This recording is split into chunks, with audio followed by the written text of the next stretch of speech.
Balimaya Couture ko aw kaw bisimila kunnafoni gafew kɛnɛ kan. Balimaya Couture ka baara ɲɛsinen don kɛrɛnkɛrɛnnenya la an ka ladalafiniw kalali ma.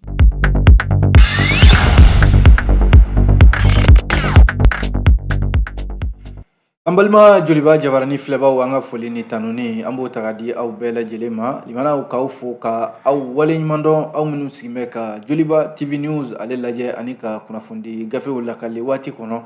an minnu fana bɛ ka arajo Joliba lamɛn nin wagati in na limanaw an b'aw fo dantɛ foli min na an b'a fɔ ɲɛna aw danse aw ka ladala jɛmukan o kɛnɛ kan min bɛ sigi aw ye don o don ka daminɛ ntɛnɛn fo ka se juma ma min ye nin wagati mana se ayiwa gafe minnu bɛ sɛbɛn an balima kunnafonidilaw fɛ limanaw anw ta ye ka ye kɛnɛ in kan ka se ka o lakali o fana ye kunnafoni tɛmɛsira dɔ ye aw ka se ka faamuya sɔrɔ jamana kunnafoni la ni an sigilen o kɛnɛ kan bi ye tarata ye utukalo tile 22 san 2023 an b'a fɔ ɲɛna aw danse limanaw gafe minnu b'an bolokɔrɔ bi o bɛ tali kɛ info matin min ye le républicain ale bɛ yan nɔ le soir de Bamako ale bɛ yan nouvelle horizon b'an bolokɔrɔ l'essor ale bɛ yan fo ka taa se l'indicateur du renouveau limanaw an bɛna ninnu de lakale aw ka faamuya kama kuma na an b'a fɔ ɲɛna aw danse gafe lakali an b'a daminɛ ni min ye o ye info matin sɔgɔmada la kunnafoni a kumana limanaw sɔgɔmada la kunnafoni ko bi ko kumaɲɔgɔnya de bɛ ka ɲini sisan walasa bɛn ani min ye lakanabaliya in dɔ bɛ se ka bɔ o la cogo min na kumaɲɔgɔnya bɛ sen na kumaɲɔgɔnya in a kana fɔ maa si kɔ ko o de bɛ sen na n'i y'a lajɛ ko maliden yɛrɛ damaw ni ɲɔgɔn cɛ a jala k'a fɔ min bɛ an ka ladalatigiw n'o ye notabilité traditionnelle ye légitimité traditionnelle kari tɛmɛnen utukalo tile 20 min bɛ san 2023 in kofɔ min ye maa min bɛ n'a tɔgɔ ye ko Bajan Ag Amatu ale ka so Banangabugu la ale yɛrɛ sen tɛ maa ye ko min y'an ka ladalatigiw ye olu caman ɲɔgɔn sɔrɔ yen nɔ se ka kumaw da jira ɲɔgɔn na jamana in kɔnɔna la jamanadenw mago bɛ min na n'o ye bɛn ni basigi ye o bɛ se ka na cogo min na a jarala k'a fɔ ko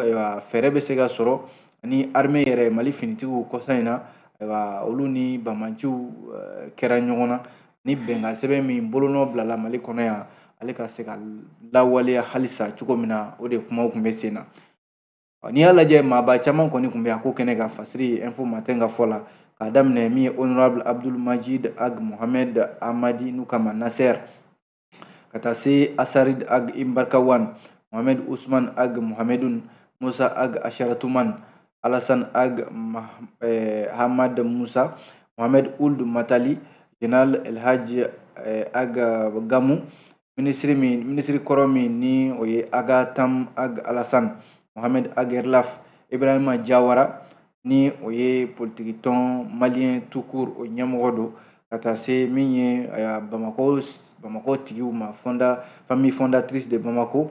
ka taa se min ye Jina Dogon a n'a ɲɔgɔnna caman olu de tun bɛ nin kɛnɛ in kan fasiri info matin ka kuma la a ko n'i y'a lajɛ jamanaw sigi kɛra nka wuli kɛra ni jaabi minnu ye ni maa bɛ se k'i hakili to o la o de ye k'a fɔ malidenw an bilama an mago bɛ kelenya ni badenya ni sigiɲɔgɔnya ani koto ɲɔgɔn tala de la o de la a jarala k'a fɔ Mali yɛrɛma hɔrɔnya n'o ye souveraineté o de ɲininen bɛ ayiwa o dun tɛ se ka ɲini jamanadenw ka fara ɲɔgɔn kan kɔ o tɛ se ka sɔrɔ fiyewu fo jamanadenw hakilila ka kɛ kelen ye o de ye siratigɛ la ninnu ye wele bila ɲɔgɔn ma ko u ka fara ɲɔgɔn kan u ka hakililaw da jira ɲɔgɔn na bɛn min ni jamanadenw mago b'o la bi bɛn ka se ka kɛ sɔrɔ fɛn ye kɛrɛnkɛrɛnnenya la bɛnkan sɛbɛn min yɛrɛ bolonɔ bilala n'o ye accord pour la paix et la réconciliation ale sariya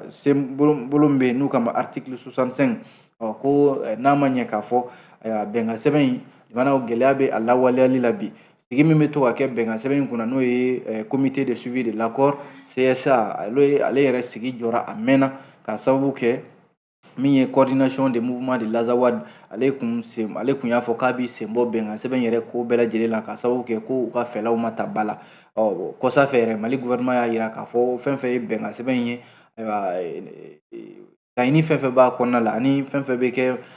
maa minnu bɛ a baara la nafolomafɛn na n'a bɛ di u ma gouvernement ye a bɛɛ lajɛlen jɔ bɛnkan sɛbɛn in lawaleyali a baaraw n'o ye CSA ye a jɔra fɔlɔ fo ka se bi la o de la maa minnu farala ɲɔgɔn kan nin ye u y'a jira k'a fɔ fɛɛrɛ ka ɲini joona bɛnkan sɛbɛn in a kuma ka daminɛ sigikafɔ min n'o tun bɛ to ka kɛ n'o ye CSA ye conseil n k'a fɔ commission dɔ bɛ yen a na kɛ yɛrɛ k'o bɛna sigi a ko kunna commission de bons offices jamana min bɛna ayiwa kuma gouvernement fɛ walasa CSA n'o ye comité de suivi de l'accord pour la paix ayiwa a ka se ka sigi sen kan walasa a jarala k'a fɔ limanaw u ye welewele dakan bila bɛn ani ɲɔgɔn faamuya ka tɛgɛ di ɲɔgɔn ma malidenw yɛrɛ dama ni ɲɔgɔn cɛ jamana fantan naani bɛɛ lajɛlen n'u y'a yira k'a fɔ ko nin de y'u ka laɲini yɛrɛ ye nka limanaw a jarala k'a fɔ ko wele kun bilala min ye coordination des mouvements de l'Azawad n'o ye SEMA ye a na kɛ SEMA yɛrɛ ma i kun don ninnu ka kuma kɔrɔ SEMA y'a yira k'a fɔ k'u bɛ taabolo min kan nin k'olu hakilila tɛ a na kɛ u yɛrɛ ma ye kɛnɛ kan limanaw o n'a kɔrɔ bɛ ɲɔgɔn na info matin ka kuma la n'i ye jateminɛ kɛ a yira k'a fɔ min bɛ Mali gouvernement san 2020 ka na san 2021 la yɔrɔ da donna min na fana o ye MINUSMA ka tagaliko a jarala k'a fɔ MINUSMA ka tagali min filɛ nin ni kɔsa in na Mali armée dontɔ bɛr o kɛra fɔɲɔgɔnkɔ dɔɔni ye ko kɔsa in na Mali gouvernement ko a ye kangarida min kɛ SEMA ye k'a fɔ bɛnkan min kun kɛra k'u ka marifa bila walima bɛnkan sɛbɛn yɛrɛ bɛ min laɲini ko SEMA ma sɔn ka don o da fɛ kɔsa in na u ye wale dɔw kɛ san 2020 ani san 2021 o wale dɔw bɛ tali kɛ ka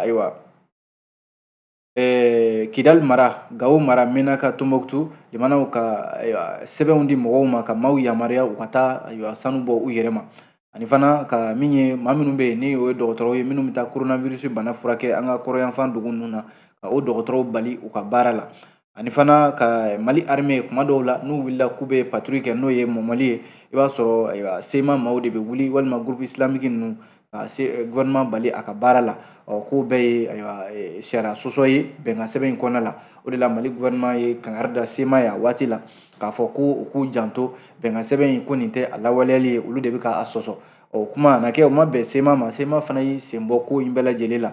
limanaw o gɛlɛya minnu bɛ yen bi dɛ min ye légitimité traditionnelle ninnu ye a na kɛ olu bɛ fɛ de ka fɛɛrɛ sɔrɔ ninnu na walasa bɛnkan in bɛnkan sɛbɛn ani bɛn ni kelenya min ɲini don jamanadenw fɛ basigi u bɛ se ka na Mali kɔnɔna la cogo min na kunnafoni filɛ limanaw an ye nin bɔ info matin kɔnɔ Abdoulaye Ouattara ka fasiri don aw bonya b'a la.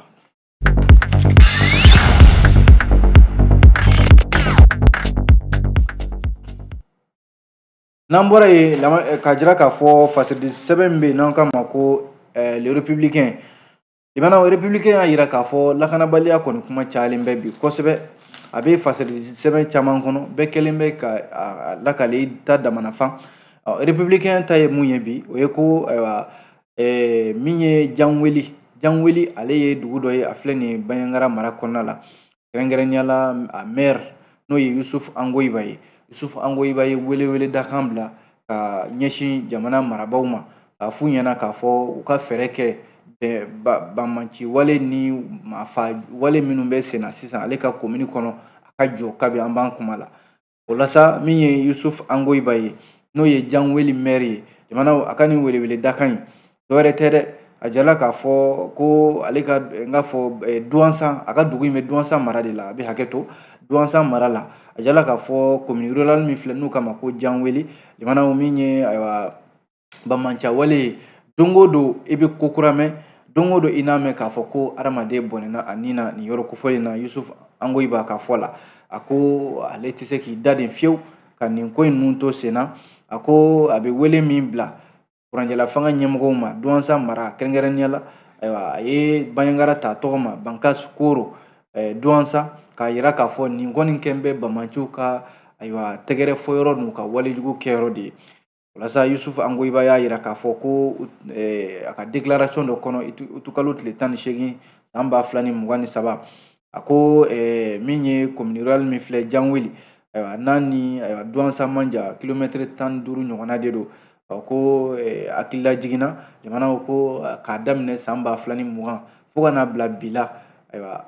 k'a fɔ de ko maafa jɔra ale ka commune kɔnɔ a ma jɔ fiyewu jamanaw o n'a maafa wa fana min ye mɔgɔw bololafɛnw tiɲɛni mɔgɔw ka baganw tali ka taa ni o ye nin de ɲɔ ɲɛnen bɛ ale ka commune kɔnɔna la o de la min ye Yusuf Angoiba n'o ye Janweli maire ye a ko ayiwa fɛɛrɛ min bɛ se ka sɔrɔ nin na jamana fo jamana ɲɛmɔgɔw de k'u jɔ u jɔyɔrɔ la sabu n'i y'a lajɛ furanjɛla fanga ɲɛmɔgɔw ye layidu min ta jamanadenw ye k'a fɔ ni an nana lakanabaliya fɛɛrɛ na sɔrɔ a la nka olu minnu bɛ yen bi n'olu bɛ Moti mara n ka fɔ u ka Moti marabolo ninnu kɔnɔna la n'o ye jamana cɛmancɛ yanfan ninnu ye ko olu kɔni bi ɲini kana kɛ i b'a fɔ ko maa minnu bɛ yen ni ɲinɛ bi ɲini kana kɛ u kɔ olu dun u ka jamana ka d'u ye u ka dugukolo u ka sigiyɔrɔw ka d'u ye u ka bɔyɔrɔw ka d'u ye u tɛna se k'u ka sigiyɔrɔw bila fiyewu ka sababu kɛ ko bamanciya wale i mana ɲɛmɔgɔ de bɛ jamana la a k'a lajɛ u ka yɔrɔ minnu bɛ yen nɔ n'o y'u ka sigidaw ye u ka se ka lakana n'o tɛ n'i y'a lajɛ bi ko lakanabaliya in sen bɛ yɔrɔ dɔ la ayiwa donsow dɔw de bɛ olu yɛrɛ lakana kuma dɔw la nka o donso yɛrɛ kuma dɔw la i b'a sɔrɔ bamancimaw ni olu bɛ kari ɲɔgɔn na jamana o bɛ kɛ sababu ye ni bɔnɛ yɛrɛ bɛ bɔ o la yɔrɔ kuma tɛ sɔrɔ ko ni basigi ma ko nin bɛɛ lajɛlen kɛn bɛ fɛn ye bi min nagasilen don a ka commune kɔnɔna na n'o ye Janweli ye Yusuf Angoiba ka kuma don limanaw républicain ale de nin kuma fɔ o kuma kelen in na Musa Mara ale min ye parti yɛlɛma ɲɛma ye Musa Mara fana kumala nin ko kelen kan a ko min ye furanjɛla fanga ɲɛmɔgɔw Musa Mara fana kumana ka ɲɛsin olu de ma a ko u ka baara minnu bɛ sisan u k'a lajɛ u ka sinsin kɛrɛnkɛrɛnnenya la jamana kɔnɔna lakanani kan walasa Musa Mara ye nin kuma fɔ min ye wale jugu minnu kɛra kɔsa in na manaw dugu misɛnnin minnu bɛ yen n'o ye Bozo Yaru Ijilina ka taa se nin bɛɛ bɛ Baɲaŋara mara de kɔnɔna la région de Baɲaŋara jamana utukale in kɔnɔna la wale jugu minnu kɛra ka tugu ɲɔgɔn na politique tɔn damadɔ bɛ yen nɔ olu de ye nin kuma kɛ k'a fɔ ko furanjɛla fanga ɲɛmɔgɔw k'a lajɛ jamanadenw ka hakɛ n'o ye lakana ye ka se ka o sabati n'i y'a lajɛ parti yɛlɛma o b'a la Convergence pour le développement du Mali CODEM o b'a la ani jɛkulu caman n'o ye fasoden jama ka jɛrɛ jɛkulu ye association de la société civile olu bɛɛ lajɛlen de bɛ a ko hukumu kɔnɔna la min ye parti yɛlɛma ye ale ka communiqué min n'a y'o kɛ utukalo tile 20 tɛmɛnen na a ko ale bɔra kibaruya minnu kalama nin ye n'o ye maafa walew ye ayiwa dugu minnu bɛ yen n'o ye Bozo commune de Dukumbo maa 15 fagara yɔrɔ min na maa caman joginna Yaru min filɛ nin ye Timiniri o commune kɔnɔna la maa 20 fagara ye maa 11 o joginna ye min ye Baɲaŋara cercle yɛrɛ kɔnɔ parti yɛlɛma y'a jira k'a fɔ a bɛ duwawudon kɛ ka ɲɛsin maa minnu bɛ yen ni olu ni tora ani u ka duw bɛɛ lajɛlen walasa ani ka duwawu kɛ maa minnu joginna ala ka u ka jogindaw fana kɛnɛya parti yɛlɛma y'a jira k'a fɔ ayiwa jamana lakanabaliya don o don dɔ de bɛ fara a kan n'a ma ɲɛ k'a fɔ min ye olu ye politique tɔn ye u tɛna se k'u daden fiyewu ka nin walejugu ninnu lajɛ an ka jamana kɔnɔ olu ka politique tɔn yɛrɛ n'o ye yɛlɛma ye a ka kan yɛlɛma ka boloda halisa lakanabaliya siratigɛ in na o de la furanjɛla fanga ɲɛmɔgɔw wele bilala u ma Musa Mara n'o ye premier ministre kɔrɔ in ye k'a fɔ ko ayiwa jɛkulu minnu bɛ yen i n'a fɔ collectif pour la défense des militaires a y'a jira u ka communiqué kɔnɔ k'a fɔ olu minnu bɛ yen bi n'olu bɛ wuli ka jɔ la ka furanjɛla fanga n k'a fɔ finitigiw dɛmɛ u fana welelen don nin ko in kɛnɛ kan dɛ u ka fɛɛrɛ tigɛ fɛɛrɛ sugu bɛɛ lajɛlen jamanaw an ka finitigiw bɛ se ka dɛmɛ cogo min na ani fana min ye lakanabaliya in ye n'o ye juguyaba in ye an ka bamaciw ka ɲɛsin an ka finitigiw ma jamanaw fana bɛ se ka dabila cogo min na nin ye Agibu Sogodogo ka fasiri ye an ye min bɔ républicain kɔnɔ aw bonya b'a la.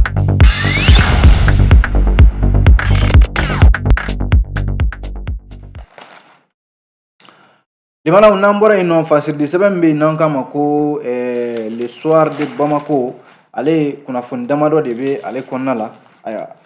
a jirala k'a fɔ ko Mali finitigiw a na kɛ u ye minɛn kuraw sɔrɔ n'o ye drone ye Turkiw ka drone dɔw don minnu sɔrɔla k'a di an ka finitigiw ma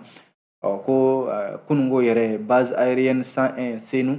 min ye jamanakuntigi colonel Asimi Goïta ale kun taara nin minɛn ninnu di an ka finitigiw ma limanaw ni jateminɛ kɛ armée de l'air nin bɛna dɔ de fara olu ka fanga kan ko kura a jala k'a fɔ kunungo ntɛnɛn utukalo tile 21 san 2023 drone minnu bɛ yen n'o ye pankuru fitininw ye limanaw a jala k'a fɔ ko olu de dira an ka finitigiw ma minnu bɛ yen n'a bɛna kɛ sababu ye ka dɔ fara u ka kɛlɛ ale fɛɛrɛw kan base aérienne 101 Senukaw fɛ yen nɔ finitigi ɲɛmɔgɔw caman de tun bɛ a ko kɛnɛ ka yen nɔ yɔrɔ Rusi tɛmɛnen kɔfɛ minɛnw dilila Mali ma a bɛ n'a fɔ jamana filanan min bɛ yen min bɛ ka i jɔ Mali kɔrɔ minɛn ko siratigɛ ninnu na o ye Turkiw ka jamana de ye. Ayiwa nin y'a siɲɛ filanan ye drone minnu bɛ yen n'olu bɛ pan sanfɛ ni mugu de bɛ gulon la limanaw bɛ mugu ci bamanciw la ayiwa ko nin y'o diko filanan ye a jirala k'a fɔ nin drone minnu filɛ nin limanaw yɔrɔ pankuru minnu bɛ yen n'o ye kɛlɛkɛ pankuru in n'a fɔ Albatros L39 o caman bɛ an ka finitigiw bolo nin waati in na nin drone ninnu ta kɔni ninnu ka teli ayiwa u nɔ ka ɲi i n'a fɔ Fasiri bɛ k'a fɔ cogo min na sabu ninnu bɛ baara caman de kɛ ɲɔgɔn fɛ n'o ye drone ninnu ye u bɛ kunnafoni di n'o ye renseignement ye u bɛ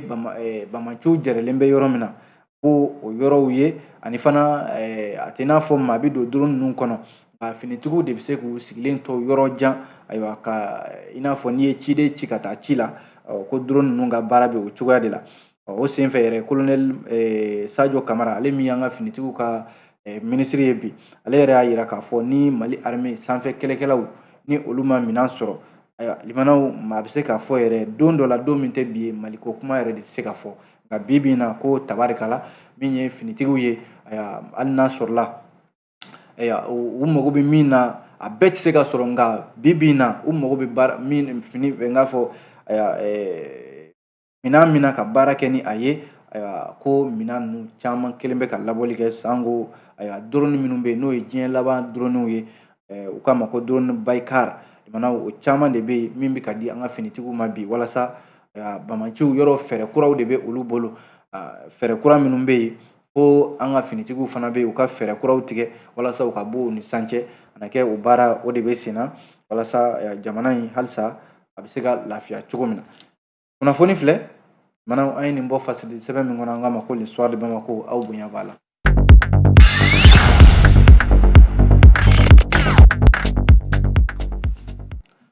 N'an bɔra yen nɔ limanaw an bɛ don min ye Nouvelle Horizon kɔnɔna la ale kumana a ko min ye vérificateur général ye ale ye sɛgɛsɛgɛli dɔ kɛ kɔsa in na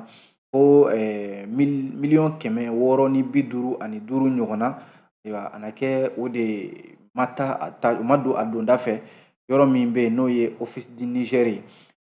limanaw ko nka minisiri minnu bɛ yen ni olu tun bɛ an ka togoda baaraw ni sɛnɛ baaraw la o minisiri damadɔ a waati minnu kɔfara i n'a fɔ vérificateur général ye sɛgɛsɛgɛli kɛ waati minnu kɔnɔ san 2019 san 2020 san 2021 san 2022 octobre kalo tile 31 minisiri minnu ye minisiriya kɛ a waati ninnu kɔnɔ n'o y'an ka sɛnɛ ani togoda minisiriw ye a na kɛ olu de jalaki binnen bɛ olu de ka nin ko in na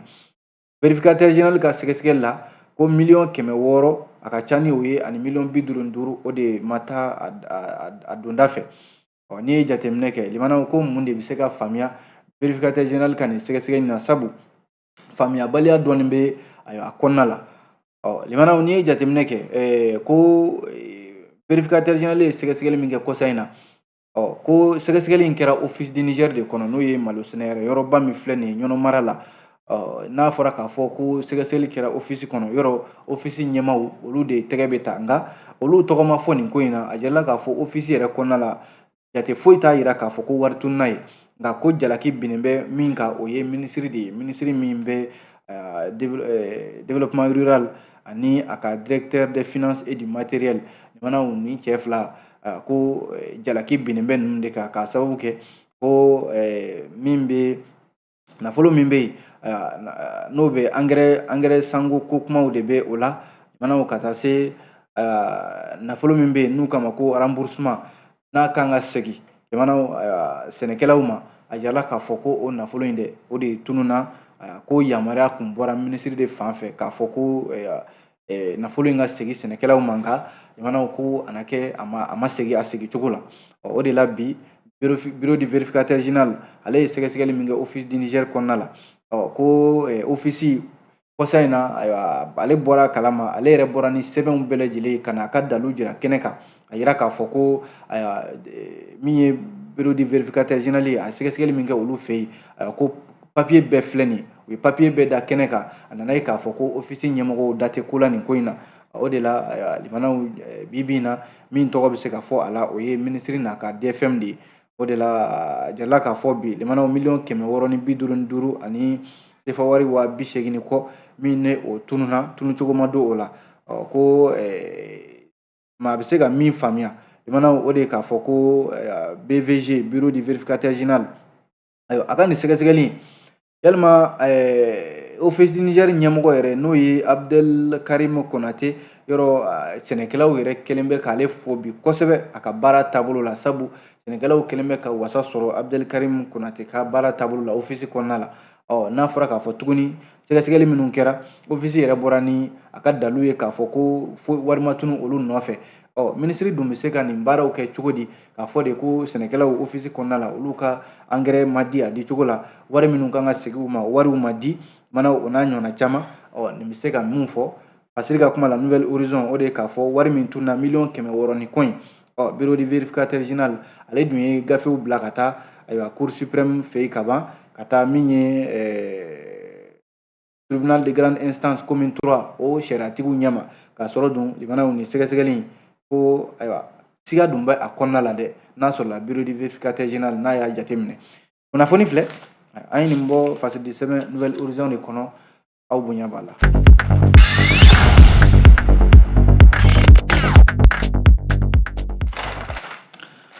n'an bɔra yen nɔ limanaw an bɛ don min ye l'essor fasiri min n'o ye jamana ta ye ale kumana a kumanen bɛ tuganatagalaw de ka bi a ko min ye maa 50,000 ɲɔgɔnna ye limanaw ko k'a daminɛ san 2014 fo ka n'a bila an filɛ don min na ko bi olu de ni tora kɔgɔji la ka sababu kɛ minnu bɛ taa duguma sira fɛ tunga sira fɛ walasa ni ye jateminɛ kɛ Mali yɔrɔ ale ye jamana min bɛ yen n'a a bɛ farafinna yɔrɔ in nɔ o de la Mali jamanadenw an fɛ yan nɔ a bɛ ɲini ka na kɛ laada yɛrɛ a bɛ ɲini ka na kɛ taabolo de don an fɛ tunga ye taabolo de an fɛ yan laada de don wa Mali fana ye jamana ye a bɛ n'a fɔ tɛmɛsira de dɔw bɛ yen o bɛ tɛmɛ yan fɛ ka to ka tungalatagaw la o n'a ɲɔgɔnna caman o de la a jarala k'a fɔ Mali la yan kɔsa in na jate laban min bɔra n'o ye recensement général de la population de l'habitat RGPH o y'a yira k'a fɔ Mali de bɛ maa 22,000,000 de la bi olu cɛla ko maa 4,000,000 bɛ yen o de bɛ tunga la Mali kɔfɛ o la sa o b'a yira k'a fɔ tunga limanaw a kɔlɔlɔ a n'a nafa a bɛ ɲɔgɔn na sabu n'i y'a lajɛ maa minnu bɛ tunga la olu ka dɛmɛ min bɛ se Mali jamana ma a ka ca fo k'a fɔ a to ten min bɛ tali kɛ Banque centrale des États de l'Afrique de l'Ouest BCEAO ale yɛrɛ jate dɔw bɔ kɔsa in na a y'a yira k'a fɔ ko min ye sefa wari miliyari 538 ye san o san min ye tungatalaw ye olu de b'o bila ka na dɛmɛ la dɔgɔtɔrɔso jɔ ekɔliso jɔw sojɔw dɛmɛ u ka du dɛmɛni limanaw ko tungalatagalaw de bɛ nin dɛmɛ ta ka ɲɛsin Mali jamana ma ko n'i y'a lajɛ hali dɛmɛ min bɛ bɔ diɲɛ waribatigiw yɔrɔ ka ɲɛsin Mali jamana ma a ka ca ni o ye ka taa ka segin limanaw bɛ min na o b'a yira k'a fɔ ko tunga fɛn de don Mali kɔnɔ kabi sanjanw la Malidenw bɛ taa tunga la nka a nana ye k'a fɔ tunga in limanaw hali n'a sɔrɔla ko nafaw b'a la a bɛ nafa lase an ka jamana kɔnɔ nka Organisation internationale pour les migrations OIM ale y'a jate laban minnu bɔ kɔsa in na a ko k'a daminɛ san 2014 fo ka n'a bila an bɛ don min na ko bi ko ayiwa jate min bɔra maa 50,000 ɲɔgɔnna olu de tora kɔgɔji la k'a sababu kɛ tungalata ye ko o cɛla limanaw maa 4,000 an kɔrɔ yan nɔ yɛrɛ san 2022 an kɔnɔ min ye maa 4,000 olu ni tora tungalataga la min bɛ tali kɛ ko maa 500 min bɛ kɔsani na san o san a jarala k'a fɔ ko o de bɛ to kɔgɔji belebeleba min n'u k'a ma ko Méditerranée maaw bɛ to o la kɔsa in yɛrɛ la états généraux min sigira n'o ye sigikafɔba ye maliden minnu bɛ jamana kɔ ka tungalatagalaw o sigi min kɛra minisiri min b'u ka koɲɛ kunna Musa Ag Atayer ale ye kuma ta a ko a ye sinsin min kan o de ye tungalata ye k'a bɛna fɔ tunga ye fɛn ye bi min kɛn bɛ bolo kɔfɛ fɛn k'a sɔrɔ dun limanaw a kan ka bila hukumu dɔ de kɔnɔ n'o de ye hadamadenya yɛrɛ dɛmɛni hukumu ye sabu maa minnu bɛ bɔ ka taa tunga la u bɛ taa minnu fɛ yen u kana kɛ i n'a fɔ u bɛ kogo de jɔ u n'u ka jamanaw cɛ u ka pɔnw de jɔ n'o ye babiliw ye maaw ka se ka don ɲɔgɔn kan ka bɔ ɲɔgɔn kan sɔrɔ a bɛ yakubaya o de la ministre y'a yira k'a fɔ ko o baaraw o de kan ka kɛ walasa maa minnu bɛ taa tunga la o fana ka taa tunga la hadamadenya a hukumu kɔnɔna la. O de la min ye OIM ale fana tun bɛ kɛnɛ in kan a ka lasigiden Pascal Reyten ale fana ye hakililajigi kɛ k'a fɔ ko san 2019 tɛmɛnen ko a bɛ se 100 du 29 ani murumuru 3 mana jala k'a fɔ olu de ka balo dulonnen don maaw la minnu bɛ tunga la jamana kɔ kan. O b'a yira k'a fɔ tunga mana kɔlɔlɔ b'a la nka nafa fana b'a la dɛ. Abubakar Traoré ale ka fasiri don an ye nin bɔ lesɔr kɔnɔ aw bonya b'a la.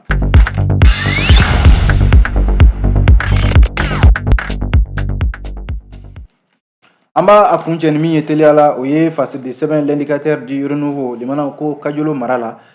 ko kɔngɔ de bɛ fɛ ka maaw sɛgɛn ye kosɛbɛ n'o ye balontanya ye. A jala k'a fɔ yen nɔ ko maa 14 ɲɔgɔn ani maa 900 ko balontanya bɛ sɔn ka olu sɔrɔ. N'i ye jateminɛ kɛ Kajolo ale min filɛ nin ye Sikaso mara la ni kunnafoni yɛrɛ sɔrɔla studio Tamani maaw de fɛ. Kunnafoni bɔra ka bin ko dɔgɔkun laban in na a na kɛ sigikafɔ dɔ de kɛra dugu marabaaw fɛ i n'a fɔ maires sous-préfets ani dugutigiw conseil n k'a fɔ service technique ɲɛmɔgɔw ani société civile. Jaabi min bɔra o la a jala k'a fɔ Kajolo mara la kɔngɔ de bɛna maaw sɛgɛn ye kosɛbɛ. Jate min yɛrɛ dira a jala k'a fɔ maa 14 ni maa 900 ɲɔgɔnna ko olu de bɛ yen balontanya bɛna olu sɔrɔ. K'a kuncɛ l'indicateur ka kunnafoniw la i mana ko Bamanciw kun kɛlen bɛ ka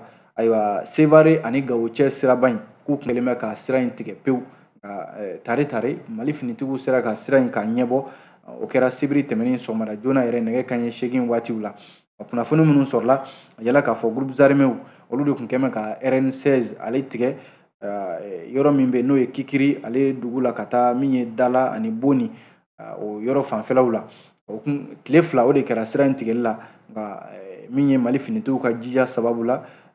ka bɔ Douanza ka taa Gawo limana ko sira in u y'a bila bɛɛ kɔni bɛ ka taa i ka sira fɛ nin waati ninnu na bi tarata yɛrɛ sira o labila la. An b'a bila yan limana an sera ka min lakale ka bɛn ni nin waati ye o ye nin ye ni kunnafoni an ye sɔrɔ l'indicateur du renouveau kɔnɔ kumana an b'aw fo k'a bɛɛ lajɛlen barikada an b'a fɔ a kan bɛn sini ni Ala sɔnna.